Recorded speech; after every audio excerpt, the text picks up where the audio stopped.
तो चुनाव में तो ये लोग वोट मांगने के काबिल भी नहीं बचेगा। गांव में ये लोग मत मांगने के लिए भी नहीं जा पाएगा। डरते ये थे तो डेली ठोक रहे हैं, देखने रहे हैं। मंगल पांडे को ठोका जा रहा है, दिलीप जायसवाल को ठोका जा रहा है, संजय जायसवाल को ठोका जा रहा है। किसान जी ने कहा कि चुनाव में दबार के पिटेगा, अब ये शुरू हो गया है। और उतने नहीं, तमाम जो एनडीए के बिहार में भ्रष्ट मंत्री हैं, एक एक करके सबका फाइल है और समय आने पर सबका परत दर परत खुल जाएगा।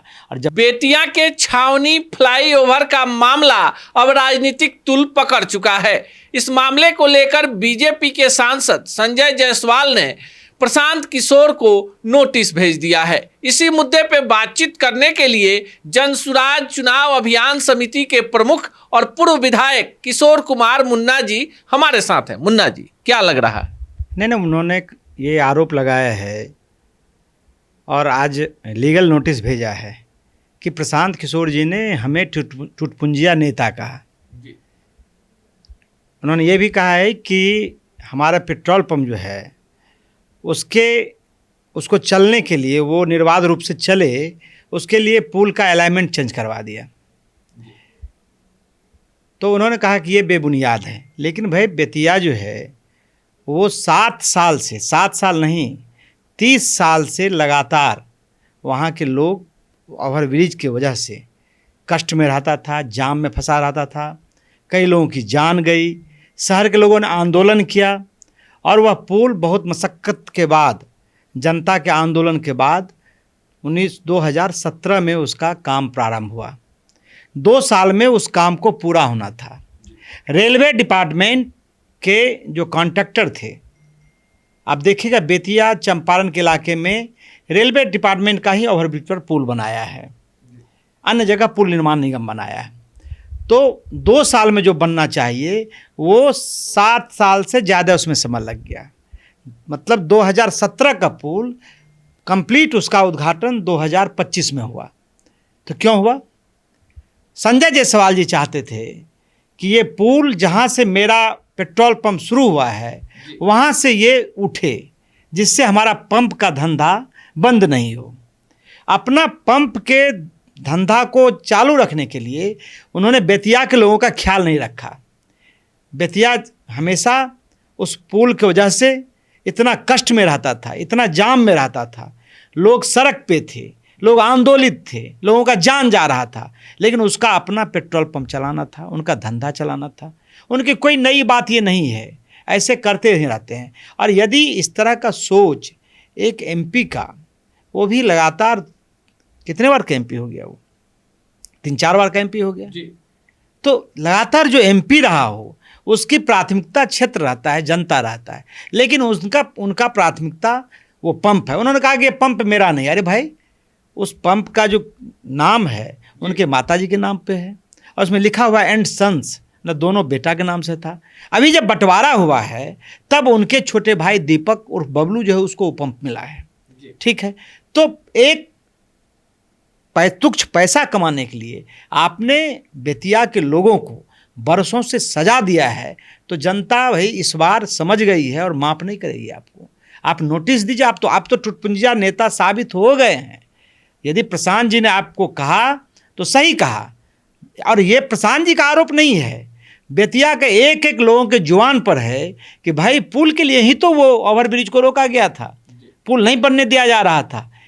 तो ये जनता का आरोप है, ये कोई प्रशांत जी का तो आरोप है नहीं। लेकिन जिस तरह से बीजेपी के नेताओं के खिलाफ लगातार डॉक्यूमेंट के आधार पर आप लोगों ने एक शुरुआत कर दी है, दिलीप जायसवाल, उसके बाद दूसरा नंबर आता है मंगल पांडे, इस बीच में सम्राट चौधरी तक भी बात पहुंचते पहुंचते, तो क्यों नहीं बड़ा हमला उधर से हो रहा है? आपको केवल नोटिस भेजा जा रहा है, 15 दिन में जवाब मिल रहा है। अगर आप लोग झूठे हैं, सीधे आप लोगों पर प्राथमिकी दर्ज होनी चाहिए। भाई, संजय जायसवाल को टुटपुंजिया नेता लोग क्यों बोलता है? उसका कई कारण है। संजय जायसवाल जी के पिताजी एमपी थे पहले बीजेपी से, फिर वो राजद में चले गए, टिकट नहीं मिला। राजद में भी मदन जायसवाल जी का जमानत जब्त हो गया। संजय जी स्वयं चुनाव लड़े 2005 में, जिस बार हम जीत के आए थे। इनको कुल 6000 से कम वोट आया, इनकी जमानत जब्त हो गई। तो स्वाभाविक है कि भाई ये लोग बेचैन है पद और पैसा के लिए। इनका धंधा जब देखिएगा तो सिर्फ पंप धंधा नहीं है, ये कहते हैं, नोटिस में लिखा है कि भाई मेरे बाप डॉक्टर थी, मेरी माँ डॉक्टर है, मेरी पत्नी डॉक्टर है, मेरा बेटा डॉक्टर है, मैं स्वयं डॉक्टर हूँ। भाई एक डॉक्टर है और डॉक्टर के रूप में जब आप क्लिनिक स्थापित किए हुए हैं, जो क्लिनिक है वो मापदंड पर नहीं है, सरकारी बायोलॉज के अनुसार नहीं है, उसकी जांच हो तो क्लिनिक बंद हो जाएगा। उतना ही नहीं, बेतिया जो है उस मेडिकल कॉलेज को क्यों नहीं समृद्ध किया जाता है? सिर्फ इसीलिए कि हमारा क्लिनिक धंधा बंद हो जाएगा। तो भाई MGM मेडिकल कॉलेज में भाई लोगों का मुफ्त इलाज होगा, वहाँ पैसा नहीं लगेगा। लेकिन एक सांसद सिर्फ इसलिए उसको वहाँ की व्यवस्था को दुरुस्त नहीं होने देना चाहता है कि भाई कम से कम हमारा क्लिनिक चले। उतना ही नहीं, उन्होंने गोरखपुर का रोड देखिए, इतना दिन से MP रहा है, कहता है सचेतक हम हैं। तो भाई गोरखपुर तक का रोड क्यों नहीं बन रहा है कि यहाँ यदि रोड बन जाएगा, लेन है गोरखपुर बेतिया और पटना बेतिया, तो वो उससे लोग जो है सो जल्दी से जल्दी गोरखपुर पहुँच जाएगा। जो सीधी रोड है बेतिया से पटना का, लोग अभी मुजफ्फरपुर होके मतलब घूम के आना पड़ता है, तो लोगों की दूरी बढ़ जाती है।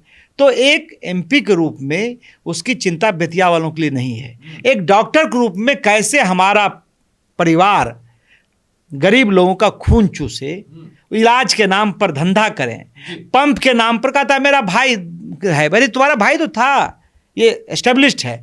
और संजय जायसवाल को भी नोटिस जाएगा, उनको भी लीगल अभी उनको पल्ला नहीं पड़ा है।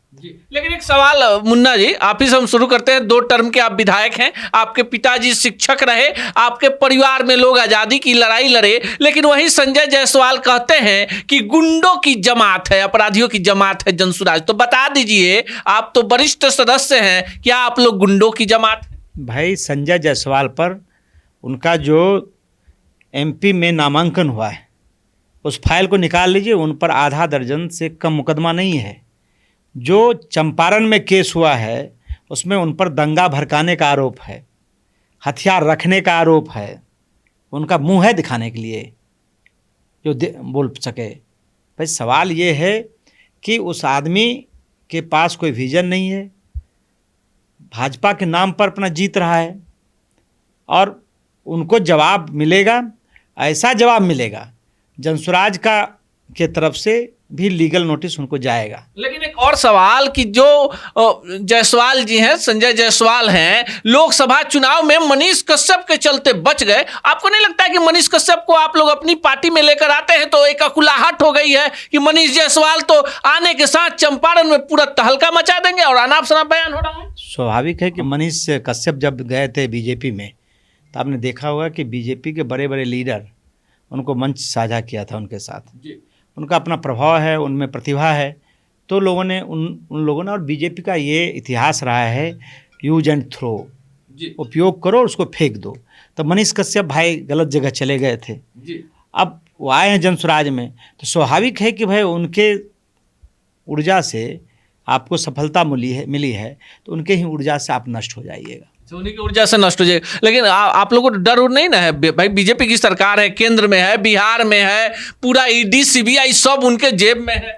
तो डरते ही थे तो डेली ठोक रहे हैं, देखने रहे हैं। मंगल पांडे को ठोका जा रहा है, दिलीप जायसवाल को ठोका जा रहा है, संजय जायसवाल को ठोका जा रहा है। और उतने नहीं, तमाम जो NDA के बिहार में भ्रष्ट मंत्री हैं, एक एक करके सबका फाइल है, और समय आने पर सबका परत दर परत खुल जाएगा।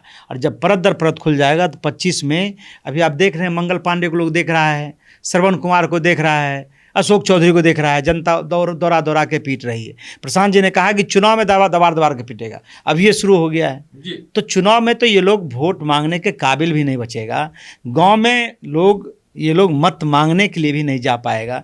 इन लोगों ने इतना पाप 20 वर्ष में किया है, उसका खामियाजा इनको भुगतना पड़ेगा। चलिए, इसका खामियाजा भुगतना पड़ेगा। और बेतिया में जो कुछ हो रहा है उसका प्रभाव पूरे बिहार के 243 सीटों पर पड़ने वाला है। किशोर कुमार मुन्ना जी का मानना है कि अभी तो शुरुआत हुई है, अभी बहुत बड़ा फिल्म भी रिलीज होगा और कोई भी भ्रष्टाचारी जनसुराज के चश्मे से नहीं बचने वाला, जिसने बिहार को लूटा है, बिहारियों को अपमानित किया है। बाकी इस प्रकरण पर आप क्या सोचते हैं, कमेंट बॉक्स में जरूर बताइएगा।